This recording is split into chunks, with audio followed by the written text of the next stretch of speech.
अस्सलाम नाज़रीन, मैं हूं असद अली तूर। अपने प्रोग्राम असद तूर अनसेंसर्ड में सुप्रीम कोर्ट में जो लड़ाई है, जो अब बेसिकली सुप्रीम कोर्ट के अंदर धड़ों की आपस में शुरू हो चुकी है, वो अब थमने का नाम नहीं ले रही।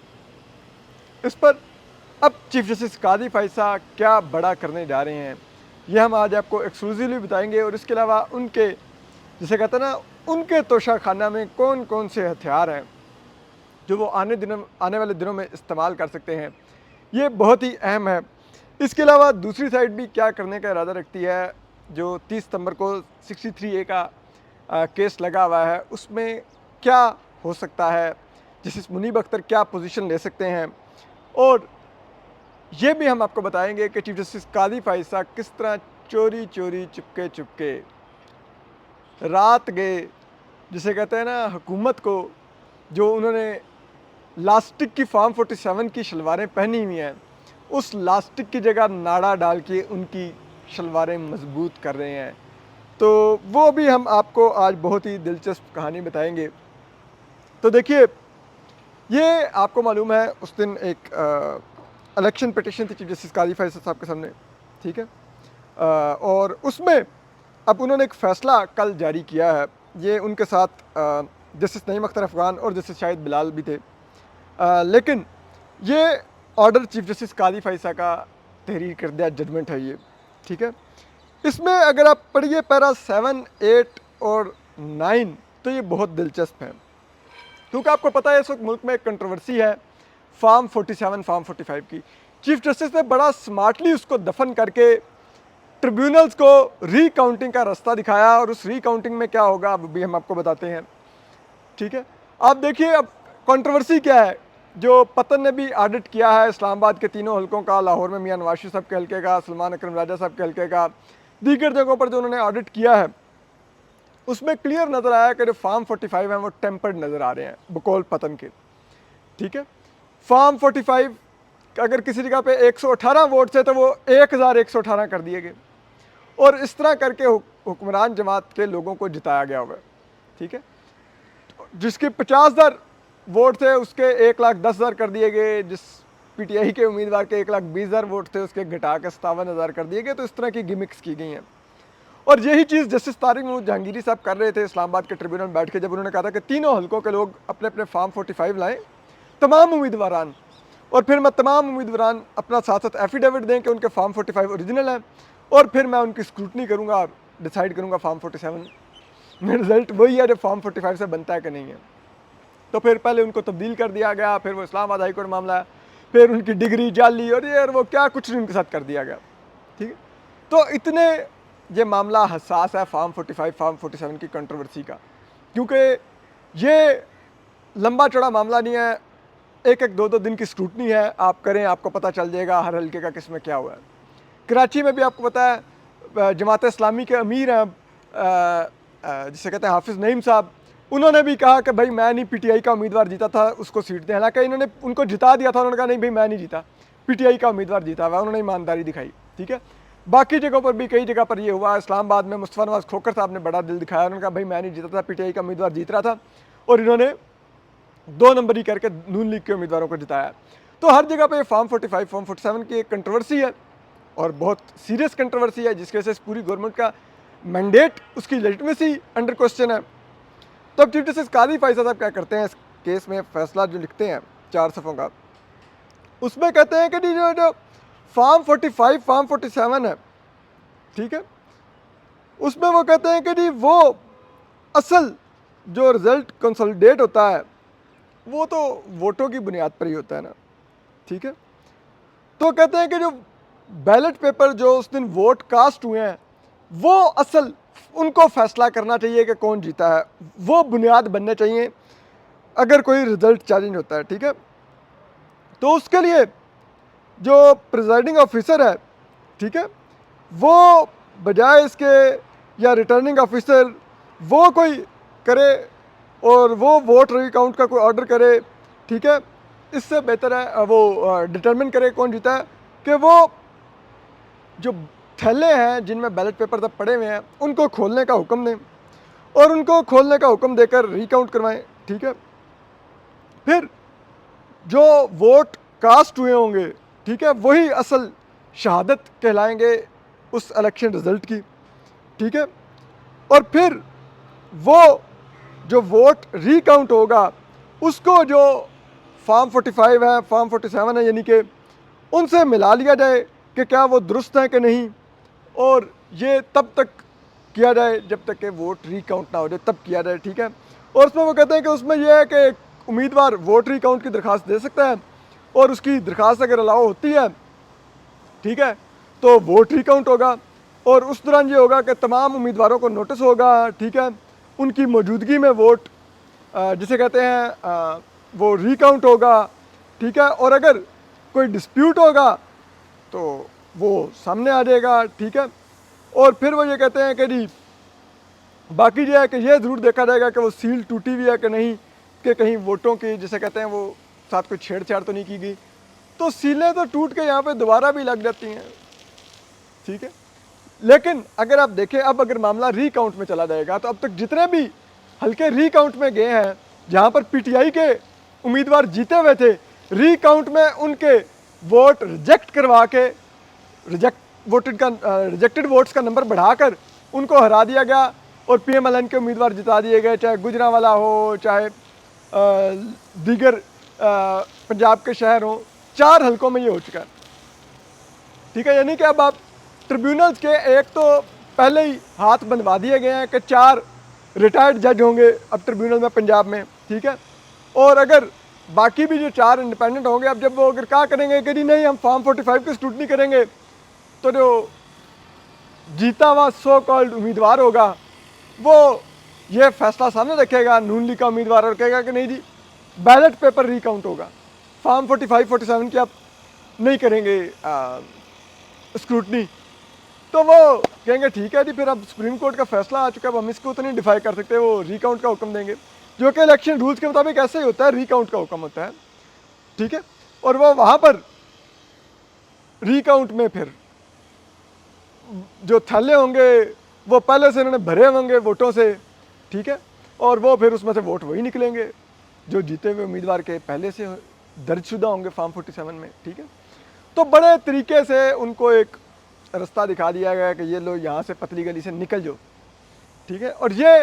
वो चीज़ है जिसको हम कहते हैं कि बार बार ये चीफ जस्टिस कादी फाइज साहब अपनी सीवी बेहतर कर रहे हैं बार बार, कि देखो इतना कुछ मैं ही कर सकता हूँ, कोई और अगर मंसूर अली शाह को चीफ जस्टिस बनने दिया गया तो वो ये नहीं करेगा, ठीक है। मतलब उन्होंने बड़े तरीके से जो फॉर्म 45 और फॉर्म 47 की कंट्रोवर्सी में हुकूमत बची हुई थी, उधर से भी उनको एक रास्ता दे दिया कि आप रिकाउंट में फॉर्म 47 का फौरी मत करवाओ स्क्रूटनी, ठीक है। हालांकि बड़ी सीधी सी बात थी, फॉर्म 45 तमाम उम्मीदवारों को लिए जाते। ये जो इस्लामाबाद के उम्मीदवार हैं वो क्या नवाज साहब, वो मतीउल्लाह जान साहब के प्रोग्राम में मान चुके हैं कि हमने तो हमारे पास फॉर्म 45 पूरे नहीं थे, हमने फिर आरओ से लिए हैं। भाई आप इलेक्शन लड़े, आप इलेक्शन जीते, आपने अपने फॉर्म 45 ही नहीं जमा किए हुए थे, इतनी लापरवाही थी। हालांकि पीटीआई के लोगों के पास पूरे पूरे फॉर्म 45 हैं, मुस्तफा नवाज खोखर साहब के पास पूरे फॉर्म 45 हैं, जमात इस्लामी के वालों के पास पूरे पूरे फॉर्म 45 हैं, दस्तखतशुदा फॉर्म 45 हैं, आपके पास क्यों नहीं थे? आप बाद में क्यों जमा करते रहे? तारिक फजल चौधरी साहब ने भी यही बयान दिया। तो समझ आता ना, फिर बाद में और फिर पतन ने यह भी रिपोर्ट दी कि किस तरह से जो इलेक्शन रिजल्ट्स जो फॉर्म्स अपलोड किए गए थे सुप्रीम कोर्ट इलेक्शन कमीशन की वेबसाइट्स पे, उनमें भी फिर बाद में तब्दीलियाँ की गई। उन्होंने टाइम के साथ पतन ने यह भी रिपोर्ट किया कि इतने इतने बजे उनकी वेबसाइट पर चीज़ें अपडेट की गई, चीज़ें आगे पीछे की गई। तो मतलब फिर इलेक्शन कमीशन ऑलरेडी सब में आपको पता है पार्टनर इन क्राइम का उस पर इल्ज़ाम है, तो और उसी का फिर तहफ़्फ़ुज़ करते फिरते हैं चीफ जस्टिस कादी फाइज साहब। तो उनके ऊपर भी वो लियाकत अली चट्टा साहब जो कृष्ण रावलपिंडी थे, उनका ये इल्ज़ाम था कि ये पार्टनर इन क्राइम है, इलेक्शन चोरी करवाया चीफ जस्टिस कादी फाइज साहब और इलेक्शन कमीशन ने मिल के। तो फिर आपको समझ तो आता है कि क्या हो रहा है। और अब आगे आते हैं कि आपको मालूम है गुज़िश्ता रोज़ जो जस्टिस मंसूर अली शाह थे जो सीनियर ट्रिब्यूनल जज हैं, और अगर ये तमाम साजिशें कामयाब ना हुई तो 26 अक्टूबर को वो चीफ जस्टिस पाकिस्तान का हलफ लेंगे। उन्होंने एक नोट लिखा था कमेटी के लिए, ठीक है, जो प्रैक्टिस एंड प्रोसीजर एक्ट की कमेटी है कि आपने जस्टिस मुनीब अख्तर को गलत तरीके से हटाया है, आप ये कैसे कर सकते हैं आप, ठीक है। और आपने ऑर्डिनेंस का सहारा लिया है, आपने फुल कोर्ट बनाना था, वहाँ पे हमसे मुशावरत करते, ये क्या मतलब कोई रीज़न नहीं दी वगैरह वगैरह। उन्होंने एक बड़ा सख्त खत लिखा था, जो खत ऐसा था कि आप कह लें कि उसने चीफ जस्टिस काजी फैसला के चेहरे का नकाब उतार फेंका, ठीक है, उनको मुकम्मल बेनकाब कर दिया कि वो किस तरह हुकूमत और इस्टेब्लिशमेंट के साथ मिलकर मुबैना तौर पर खेल रहे हैं। तो अब ज़रा ये बता रहे हैं कि चीफ जस्टिस काजी फैसला उस नोट का जवाब लिख रहे हैं। वैसे एक्सपेक्टेड था कि कल रात को वो आने का, लेकिन अब शायद वो आ जाए या कल आए। लेकिन चीफ जस्टिस काजी फैसला उस नोट का एक जवाब लिख रहे हैं और ज़रा ये बता रहे हैं कि वो बहुत सख्त जवाब है, और ज़रा ये कह रहे हैं कि वो जवाब हो सकता है कि असॉल्ट ऑफ सुप्रीम कोर्ट में एक सिविल वार का बायस बने। इतना सख्त जवाब होगा, फिर ज़ाहिर बात है जब वो जवाब होगा तो दूसरी साइड भी कैसे चुप बैठेगी, वहाँ से भी कोई जवाब आएंगे। तो ये एक जो ख़तब किताबत में एक लड़ाई है, ये बढ़ती नज़र आ रही है, ठीक है, और ये यकीनन अदलिया के इदारे को कमज़ोर कर रही है, क्योंकि बैरूनी क़ुव्वतें हुकूमत फ़ैसला अमल दरामद करने पर तैयार नहीं, इलेक्शन कमीशन 12 जुलाई के फ़ैसले पर अमल दरामद पर तैयार नहीं, इस्टेब्लिशमेंट 12 जुलाई के फ़ैसले पर अमल दरामद पर तैयार नहीं, मुदाखलत जारी है। ऐसे में अगर अदलिया के अंदर भी एक लड़ाई जारी होगी, अदलिया में इत्तेहाद नहीं होगा, बार्स अपना रोल नहीं अदा कर रही होंगी, जो कि हमेशा जब भी अदलिया पर कोई हमला होता था तो खड़ी हो जाती थी गार्ड करने के लिए। अगर वो भी अब इस्टेब्लिशमेंट के बूटों के नीचे बैठी हुई हैं, DHA से अपनी हाउसिंग सोसाइटियाँ बनवा रही हैं, तो फिर तो ये लड़ाई बहुत मुश्किल है। लेकिन अभी तक जस्टिस मंसूर अली शाह की सरबराही में जो जजेस का एक ग्रुप है, वो 8 जजेस का ग्रुप, और आप कह सकते हैं कई दीगर जजेस भी इस टाइम सुप्रीम कोर्ट में अक्सरियत इस तमाम लड़ाई से अभी तक दबाव का शिकार नहीं है। लेकिन ज़ाहिर बात है वो हीट तो फेस कर रहे हैं, और ऐसे में अब चीफ जस्टिस काजी फैसला जो कुछ कर रहे हैं, जिस तरह से अपने साथी जजेस को वो नोट लिख लिख के कमेटियों से निकाल के स्टैब कर रहे हैं, तो ये बहुत ख़तरनाक सूरत हाल है। और उनकी जो ये टेंडेंसीज़ हैं ये बता रही हैं कि वो क्या करना चाह रहे हैं। तो वो जो करना चाह रहे हैं, अब ज़रा बता रहे हैं कि पहला टारगेट ये है कि इनको इस तरह से कमेटियों से तो निकाल दिया गया है, लेकिन अब जो रिव्यू फिक्स करवाना है 12 जुलाई का फ़ैसले का, उसमें जस्टिस इरफान सादत ख़ान, जस्टिस मोहम्मद अली मज़हर और जस्टिस हसन नज़र रिजवी पर खसूसी फोकस है। चीफ जस्टिस काजी फैसला, जस्टिस इरफान सादत ख़ान जिनसे कुछ दिन पहले तक उनकी बोलचाल भी बंद थी, अब काफ़ी मेहनत कर रहे हैं, जिनसे उन्होंने ज़राए बताते हैं कि काफ़ी ज़्यादा कुछ ज़राए बताते हैं कि तलखी की थी, बदतमीज़ी की थी असॉर्ट ऑफ जस्टिस इरफान सादत ख़ान से। अब उन्हीं इरफान सादत ख़ान साहब को उन्होंने पिछले दिन अपने बेंच में बैठा और उनसे खुसूसी शफ़क़त बरत रहे हैं कि उनको टेम करके वापस अपने, जिसे कहते हैं ना, ग्रुप में खींच के घसीट के ला सकें। इस्टेब्लिशमेंट को भी टास्क मिला हुआ है कि जस्टिस इरफान सादत ख़ान को पुश करो, दबाव डालो। इसी तरह जस्टिस मोहम्मद अली मज़हर और जस्टिस हसन नज़र रिजवी साहब के बारे में भी यही दबाव डालने के हथकंडे, जिसे कहते हैं, वो इस्तेमाल करने की तरफ काम जारी है। तो अगर ये 3 जजेस तोड़ लिए जाएँ तो ये 12 जुलाई का जो फैसला है उसकी मेजॉरिटी तोड़ी जा सकती है। तो ये एक गेम प्लान है। इसके अलावा जो अगला एक और जो गेम प्लान है वो ये है कि जो एक सीनियरिटी के प्रिंसिपल पर एक पिटीशन आई थी, कोई ज़रा बताते हैं सुप्रीम कोर्ट में, कि जो जजेस हैं हाई कोर्ट से जूनियर जजेस को एलिवेट करके सुप्रीम कोर्ट को लाया गया है, सुप्रीम कोर्ट में लाया गया है। तो पहले आपको सीनियर जजेस को लाना चाहिए था, आप सीनियर को लाए, जूनियर को लाए हैं। तो उसके ऊपर ज़रा ये बताते हैं कि वो पिटीशन भी इम्कान है कि टेकअप हो जाए, और उस सूरत में जस्टिस काजी फैसला एक बेंच बनाकर मर्जी का, क्योंकि अब जस्टिस अमीनुद्दीन खान ऑलरेडी उनके साथ बैठे हुए हैं और इसीलिए कमेटी बनी है। बाज़ लोग कहते थे कि सिर्फ 63A के फैसले के लिए कमेटी रिकॉन्स्टिट्यूट करवाई गई है सदर से ऑर्डिनेंस जारी करवा के, लेकिन नहीं, वो भी एक केस है, उसमें एक मर्जी का बेंच बना के ये कर दिया जाएगा कि जूनियर जजेस जो हैं वो सुप्रीम कोर्ट नहीं आ सकते थे, उस वक्त रूल्स में गुंजाइश नहीं थी, और उन सबको वापस भेजने का ऑर्डर दे दिया जाएगा। इस सूरत में एक ही शॉट में justice Munib Akhtar, justice Ayesha Malik, justice Shahid Waheed, justice Mohammad Ali Mazhar, justice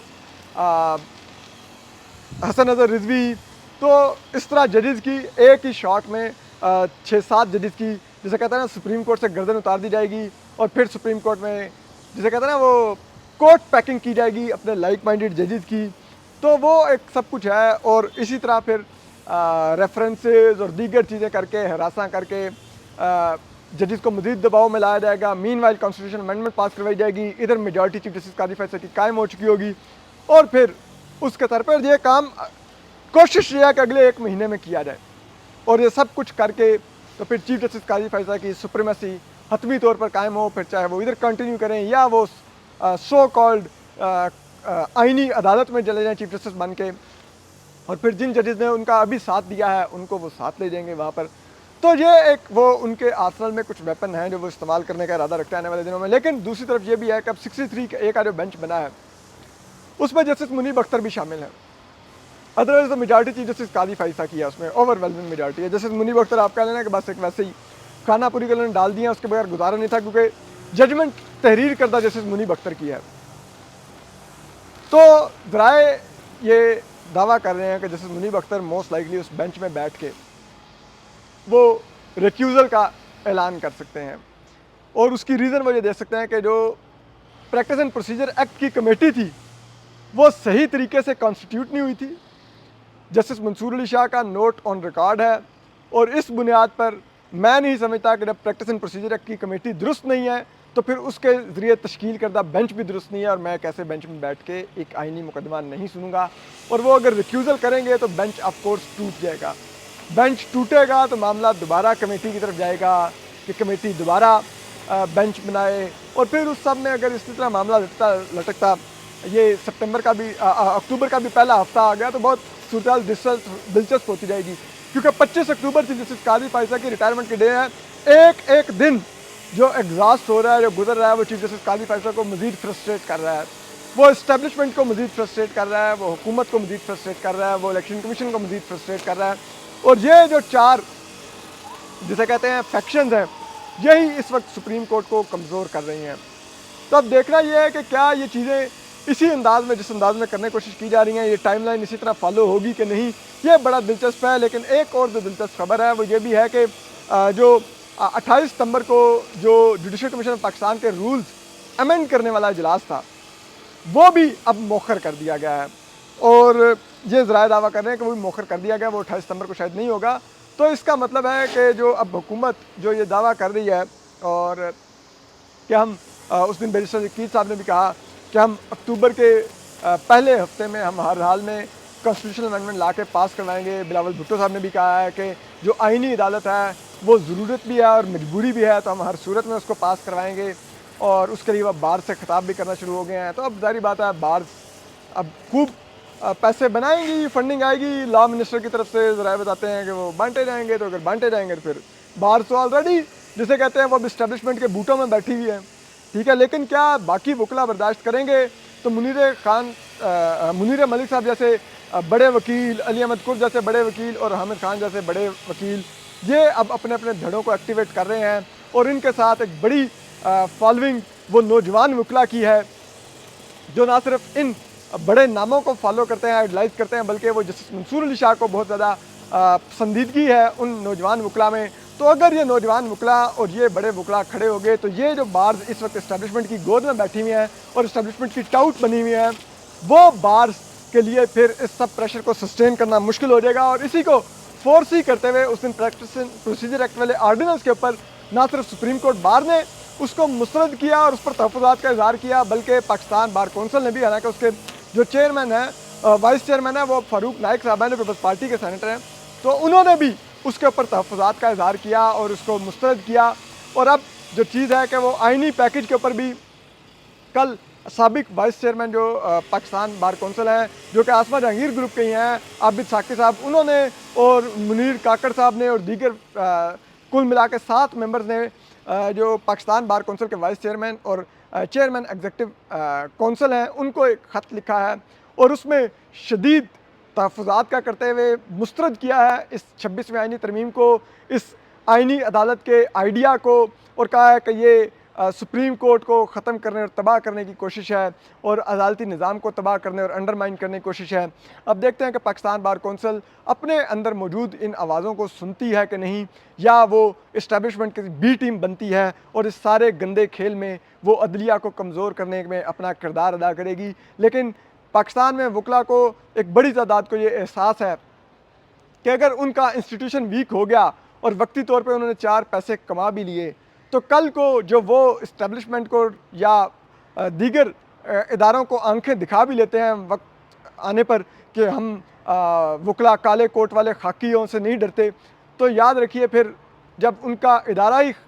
कमज़ोर होके तबाह हो चुका होगा तो फिर वकला की अपनी हैसियत भी ख़त्म हो चुकी होगी कि वो किसी मौके पर इस्टेब्लिशमेंट की आंखों में आंखें डालकर बातें कर सकें। तो हम आपको अपडेट करते रहेंगे। अपना ख्याल रखिए। अल्लाह हाफ़िज़।